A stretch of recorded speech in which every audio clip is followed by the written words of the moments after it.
یاسر پیرزادہ لکھتے ہیں کہ کسی زمانے میں فلمی اداکاراؤں سے اخباری انٹرویو میں ایک سوال ضرور پوچھا جاتا تھا کہ اگر آپ کو فلموں میں بولڈ سین کرنے کو کہا جائے تو کیا آپ تیار ہو جائیں گی؟ جواب میں اداکارہ کہتی تھی کہ اگر اسکرپٹ کی ڈیمانڈ ہوئی تو ضرور کروں گی۔ اس زمانے کے فرسٹریٹڈ نوجوانوں کے لیے اخبار کا یہ جملہ ہی کافی ہوتا تھا۔ یاسر کہتے ہیں کہ یہ بات مجھے اس لیے یاد آئی کہ 80 یا 90 کی دہائی تک خواتین کا فلموں میں کام کرنا بے حد معیوب سمجھا جاتا تھا، بلکہ سچ پوچھیں تو ان کے لیے خاصے بیہودہ القاب استعمال کیے جاتے تھے، اور وجہ اس کی یہ تھی کہ زیادہ تر اداکارائیں لاہور اور ملتان کے اس خاص بازار سے آتی تھیں جو رقاصاؤں کے لیے مشہور تھے، اور یہ بات کسی سے ڈھکی چھپی نہیں تھی۔ اس خاص پس منظر کی وجہ سے فلمی دنیا میں کام کرنے والی خواتین پر ایک مخصوص ٹھپا لگ چکا تھا، جس سے کئی دہائیوں کے بعد اب کہیں جا کر چھٹکارا ملا ہے۔ آج کھاتے پیتے گھرانوں کی پڑھی لکھی خواتین بھی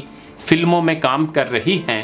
اور ان کی خواندگی کی وجہ سے ہی ان کی عزت کی جاتی ہے، مگر اس کا یہ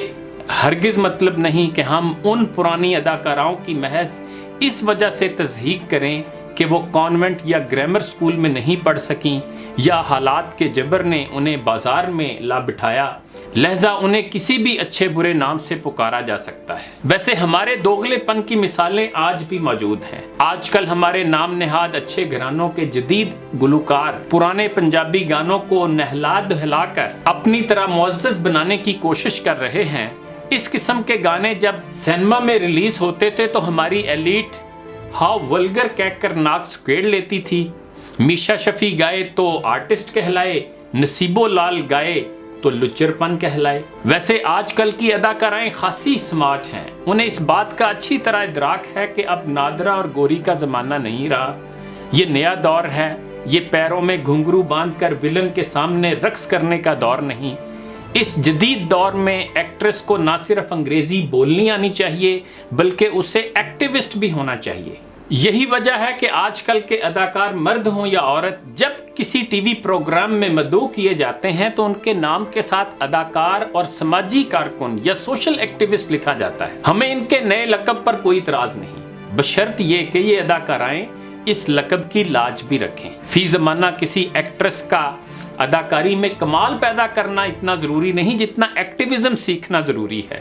اس سے اقوام متحدہ کا سفیر بننے کی راہ ہموار ہوتی ہے۔ دراصل آج کل کی ماڈرن نیکیوں کو CSR یا کارپوریٹ سوشل رسپانسبلٹی کہتے ہیں، جبکہ ان نیکیوں کو دریا سے باہر نکال کر دنیا کے سامنے لٹکانے والوں کو گڈ ول ایمبیسڈر کہا جاتا ہے۔ یہ اتنی حیرانی کی بات بھی نہیں، کیونکہ ہم ایسے دور میں جی رہے ہیں جہاں فیض کی انقلابی نظم ہم دیکھیں گے کو ایک مشروب بنانے والی عالمی کمپنی اپنی تشہیر کے لیے استعمال کرتی ہے، اور ہم اسے سامراج کے خلاف انقلاب سمجھ کر یوں سر دھنتے ہیں جیسے یہ بھی کوئی ایکٹیویزم ہو۔ اور اسی طرح آج کل کے اداکار جس کام کو ایکٹیویزم سمجھ رہے ہیں اس کا بھی ایکٹیویزم سے دور تک کا بھی کوئی تعلق نہیں۔ اگر آپ کو کہا جائے کہ ہندوستان میں کوئی اداکارہ بڑھ چڑھ کر BJP کی کشمیر پالیسی کی حمایت کرتی ہے یا ہندوتوا کا ایجنڈا آگے بڑھاتی ہے، مگر اس کے ساتھ ساتھ وہ عورتوں پر ہونے والے مظالم کی مذمت میں کسی ریلی میں بھی شرکت کرتی ہے، تو کیا آپ اس اداکارہ کو ایکٹیوسٹ کہیں گے؟ جی نہیں۔ ہندوستان میں حقیقی ایکٹیوسٹ اس خاتون کو کہا جائے گا جو بھارتی مقبوضہ کشمیر میں ہونے والی انسانی حقوق کی خلاف ورزیوں پر آواز اٹھائے گی، مظلوم مسلمانوں اور دیگر پسے ہوئے طبقات اور نچلی ذات والوں کے حقوق کے لیے جدوجہد کرے گی،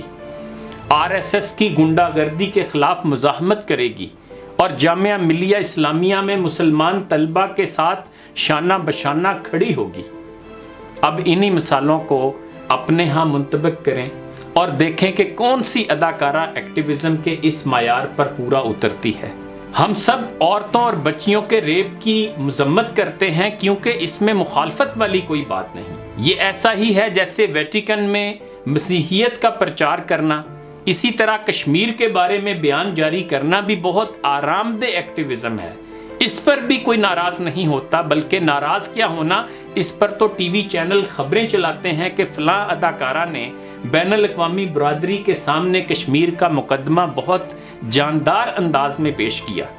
جبکہ اصل ایکٹیویزم یہ ہے کہ ان اداکاراؤں میں سے کوئی بلوچوں کے حقوق کی بات کرے، لاپتہ افراد کا مقدمہ لڑے، اقلیتی برادری سے تعلق رکھنے والے کسی شخص پر جب ظلم ہو تو اس کے سامنے ڈھال بن کر کھڑی ہو، زور آور کے خلاف آواز اٹھائے، یا کم از کم کسی انقلابی نظریے کا پرچار تو کرے۔ یہ اداکارائیں ایسا کوئی ایک کام بھی نہیں کرتی، مگر چاہتی ہیں کہ انہیں ایکٹیوسٹ لکھا اور پکارا جائے، گوری یا نادرہ نہ سمجھا جائے، کیونکہ یہ پڑھی لکھی ہیں اور انگریزی میں ٹویٹ کر سکتی ہیں۔ شمالی کوریا میں جب کوئی شخص جابر حکمران کے سامنے کلمہ حق کہے گا تو وہ ایکٹیوسٹ کہلائے گا۔ چین کی کمیونسٹ پارٹی کے نغموں کی دھن پر ناچنے والی اداکارہ کو ہم ایکٹیوسٹ نہیں کہہ سکتے۔ سو پاکستانی اداکاروں سے ہماری درخواست ہے کہ آگے آئیں اور اصل ایکٹیویزم کریں، اور اگر یہ کام مشکل ہے تو پھر براہ کرم یہ ہومیوپیتھک ٹویٹس کرنا بند کریں۔ ریپ کے خلاف مظاہرہ کرنا قابل تحسین ہے، مگر کبھی لاپتہ افراد کے اہل خانہ کے ساتھ بھی بیٹھ کر دیکھیں کہ وہ کیا کہتے ہیں، ہو سکے تو ان کا بیان ری ٹویٹ ہی کر دیں، اور اگر اس میدان میں پر جلتے ہیں تو پھر یہ ایکٹیویزم کا ڈرامہ چھوڑ دیں، کیونکہ پاکستان میں بیٹھ کر زور آور کے بیانیے کو بڑھاوا دینے کو ایکٹیویزم نہیں کہتے، اسے ویلن کے سامنے گھنگرو باندھ کر رقص کرنا کہتے ہیں۔ کابل اجمیری نے کہا تھا، رنگ محفل چاہتا ہے ایک مکمل انقلاب، چند شعلوں کے بھڑکنے سے سحر ہوتی نہیں۔